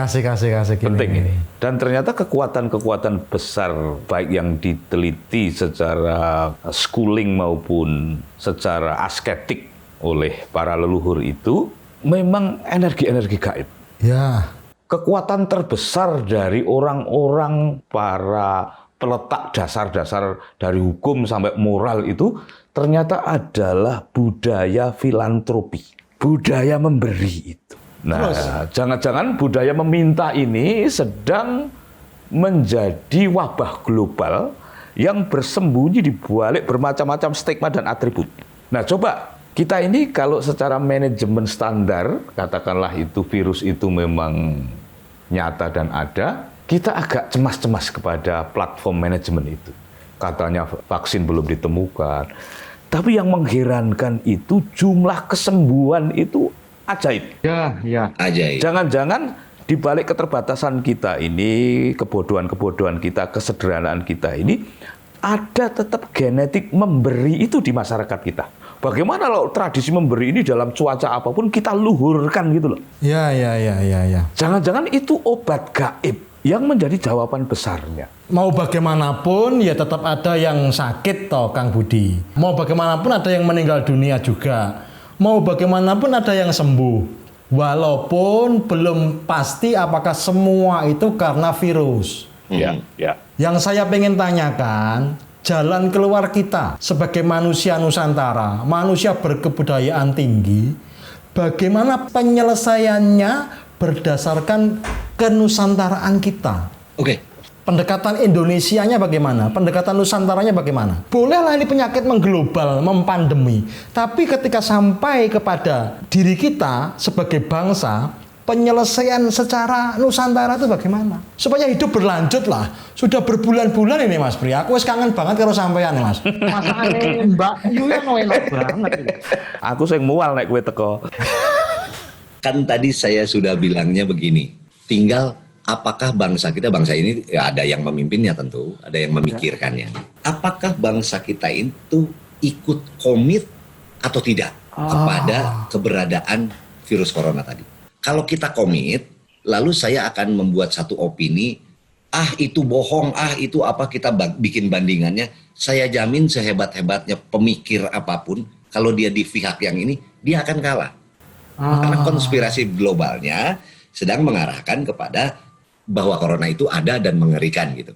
Kecuali kalau negara kita menganggap itu ada, tidak mengerikan, berantas aja, tidak perlu dibesarkan beritanya, walaupun memang ada misalnya. Misal salah satu contohnya, kemarin musim ada yang namanya herd immunity katanya.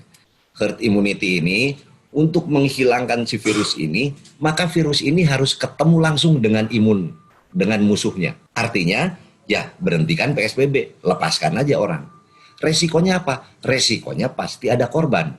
Korbannya adalah korban yang imunitasnya sedang rendah. Oke. Gitu. Tapi artinya kan dipertemukan. Dan ini pasti akan ditentang oleh masyarakat. Dan akan dijudgment, wah ini pembunuhan massal, ini apalah. Di Amerika juga begitu. Gitu kan? Tapi gimana caranya ya? Belum ada yang lain. Karena vaksinnya belum dikeluarkan oleh sekelompok entah siapa yang punya. Gitu ya. Sehingga kita masih belum ada vaksin. Gimana dong? Selain herd immunity apa? Ya udah deh, tetap aja kayak begitu, tapi teksnya kita ganti. Apa? Narasinya jadi diganti aja new normal. New normal gimana? Ya new normal kan dipertemukan juga. Yang beda narasinya aja kok. Iya. Ada korban nggak? Ya ada, tetap banyak. Tapi kita merasa lega. Karena bukan herd immunity ini mah. Ini mah new normal. Padahal itu juga. Itu kan dari sisi negara, Kang. Lah kalau kita belajar lagi, kembali lagi kepada kesundaan, ada ragana, ada nagara, terus ada apa lagi, Kang? Nagara, sebuah sistem kehidupan. Ragana, wujud kecilnya itu ada di kita gitu. Nagara, ragana, naraga. Raganya gitu. Negara, raganya di dalam raga gitulah kalau bahasa itu. Kita secara pribadi nih, Kang. Ya. Jalan keluarnya bagaimana? Kan tidak bisa selalu menuruti apa yang menjadi kesepakatan mayoritas tuh. Contohnya, kemarin anak saya mau ketemu sama temennya, hanya di luar rumah saja. Wah, kami diskusi berjam-jam ya. Ini kesepakatan keluarga, kita sepakat di rumah saja sampai semuanya menjadi jelas. Kalau kakak keluar, ayah besok juga mau keluar. Ayah juga perlu bertemu banyak orang. Tapi kalau nggak keluar, kita ada rasa kangen, ada rasa pengen berinteraksi sebagai manusia. Nah, pendekatan yang paling manusiawi bagi tiap raga, tiap pribadi kita, sesuai dengan kenusantaraan kita, kita harus bagaimana? Tanpa harus menunggu yang sifatnya kesepakatan mayoritas atau negara bahkan. Betul. Kalau saya, Gus ya, saya dokter bukan, ahli analisa strategis bukan, apa-apa bukan. Kalau kembali kepada nilai budaya, kalau saya cuma satu aja, jangan sampai ketakutan tadi menguasai alam pikir kita. Bukan berarti saya mengajarkan untuk tidak waspada, waspada tetap, tapi biasa saja menghadapi itu agar imunitas kita itu tetap ada di standarnya, bisa melawan si virusnya itu. Sekalipun kita ketemu orang yang ada virusnya misalnya begitu ya, itu dilawannya oleh imunnya. Gus Chandra pernah ngobrol nggak dengan orang penderita yang terkena positif COVID? Oh, belum pernah, saya nggak keluar rumah sama sekali. Oh, kebetulan kalau saya sudah di Bandung, sudah ada korban. Saya cuma nanya begini, waktu kamu 2 minggu kemarin dirawat, itu apa? Saya jam 10 dikeluarkan, diberikan sinar matahari, saya dikasih vitamin-vitamin, saya disuruh istirahat. Ini kan sama dengan kalau kita kena flu, istirahat dari dokter. Ada vaksinnya nggak? Nggak ada. Seperti yang kita tahu, pada saat flu ini ada di dunia, ini sama dengan sekarang dianggapnya sebuah virus gitu. Saat itu 1912 lah ceritanya begitu kan. Ada sebuah virus baru namanya flu. Orang semua ketakutan. Korban ada nggak? Ada. Sampai saat ini yang meninggal gara-gara flu ada nggak? Ada. Gitu. Hanya flu itu sudah menjadi bagian kehidupan kita. Karena imunitasnya sudah klik, sudah ketemu. Nah sekarang ada flu yang lebih baru, lebih ekstrim. Kalau flu lama itu harus 7 hari sampai kita flu berat dan meninggal. Kalau dengan flu yang ini atau corona yang jenis yang ini itu 1 jam kita langsung terkena, apalagi kitanya lagi drop. Jadi sebutlah virusnya lebih ekstrim gitu. Bedanya apa? Bedanya di dalam kondisi-kondisi seperti ini, adakah kecerdasan-kecerdasan orang yang mengambil kesempatan untuk menggolskan sebuah strategi apa? Apapun. Contoh begini, misalnya saya presiden, kata saya nggak boleh mudik, kalau pulang kampung boleh, katanya gitu ya kemarin. Ya. Untuk memahami itu kalau saya paham, mudik itu artinya dia kembali ke kampungnya, tapi balik lagi ke kota. Tapi kalau pulang kampung silahkan. Artinya ada sebuah nilai yang sedang distrategikan di masa pandemi ini untuk mendepopulasi transmigran yang zaman dulu ini dikembalikan. Oh iya. Makanya orang kemarin yang pada mudik mau pada pulang ke Jakarta susah tuh kan. Nah itu buktinya. Dan kalau kita kasih jangka waktu 6 bulan, orang ini pulang kampung, hakikatnya manusia dia harus hidup. Harus cari uang. Nah di kampung dia nanti ke sawah lagi, dia ada yang usaha tambal ban, apapun dia lakukan untuk melaksanakan dia tetap hidup. 6 bulan itu sudah cukup dia merasakan, ngapain saya balik lagi ke kota? Ternyata di sini juga udah WC hidup kok. Iya. Tinggal kita mau mengambil kesempatan itu atau tidak pemerintah ini. Iya. Kalau mau ikut konspirasi ya ikut sekalian gitu. Iya. Itu mungkin Mas. Memang istimewanya tamu-tamu kita tuh rasanya tidak cukup satu episode ya Mas. Kita harus berterima kasih banyak karena Kang Budi Dalton sudah mencerahkan kehidupan kesemestaan kita ini. Iya. Mas Pri, ada yang mau disampaikan terakhir? Saya mensyukuri saja bahwa kita masih dianugerahi sahabat-sahabat, guru-guru, dan makhluk-makhluk gaib seperti Budi Dalton ini. Iya. Yang persembunyiannya justru sedang menampakkan diri. Hakikatnya gaib dia itu. Iya. Sok jadi penyanyi, sok jadi aktor. Nah, itu kekayaan kita yang kita tidak boleh tersaput melihat itu sebagai kenyataan terbesar kita. Kalau ini kita memiliki keberanian untuk memperagakan, bukan sedang meremehkan persoalan, betapa remeh persoalan itu sebenarnya. Ya. Ini mulai keluar aslinya itu. Wis mulai miring. Nah, Gus Dalton itu menyebut sastra jendro. Sastra jendro itu harus menjadi sastra cetha oleh pihak-pihak yang sekelas guru begini ini. Tapi tidak boleh yang sastra jendro itu dijadikan sastra cetha yang kemudian keagungannya jadi lenyap. Jadi, sekarang ini sastranya aja nggak ada sekarang ini. Negara kalau mengumumkan segala sesuatu, itu harus sastra sebetulnya, tekniknya. Pemimpin kalau menyampaikan sesuatu, itu harus sastra. Makanya sekarang ini persoalan komunikasi ruwet sekali. Saya ingin tausiah singkat terakhir sebagai penutup dari sampean, Kang Dalton. Sampean ini kelasnya guru lah, jangan terlalu lama sembunyi. Nanti kita kehilangan deposit keguruan. Kalau sampean terlalu banyak pakai kacamata Batman itu. Kalau saya sebetulnya yang umum-umum aja. Kayaknya teman-teman yang pernah menjadi pemikir atau apapun pasti pernah melewati satu ajaran. Saya menyebutnya ajaran di sini, silahkan mau menempatkannya sebagai agama, apapun lebih spesifik. Tapi intinya semua itu mengajarkan untuk kita kembali mengenal kepada dirinya.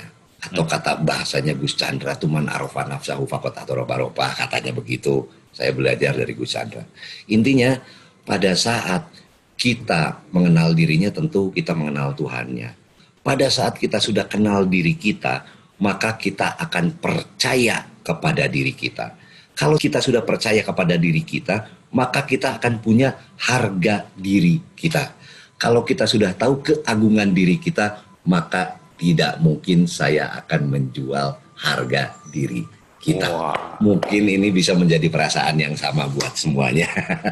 Alhamdulillah. Sekarang tugasmu menutup acara ini. Iya, saya cuma mau mengajukan permintaan sama Kang Budi. Kapan-kapan Mas Pri saya bawa berkunjung ke rumah Mas Budi. Loh, ditunggu. Tolong wajahnya ditato. Enggak, kalau tato nggak mau saya. Terima kasih Kang Budi Dalton atas waktunya. Semoga sehat selalu dan tetap ngebodor. Oke, sama-sama. Terima kasih Mas Pri. Gus Chandra, terima kasih. Ya, Assalamualaikum warahmatullahi wabarakatuh. Assalamualaikum. Waalaikumsalam warahmatullahi wabarakatuh.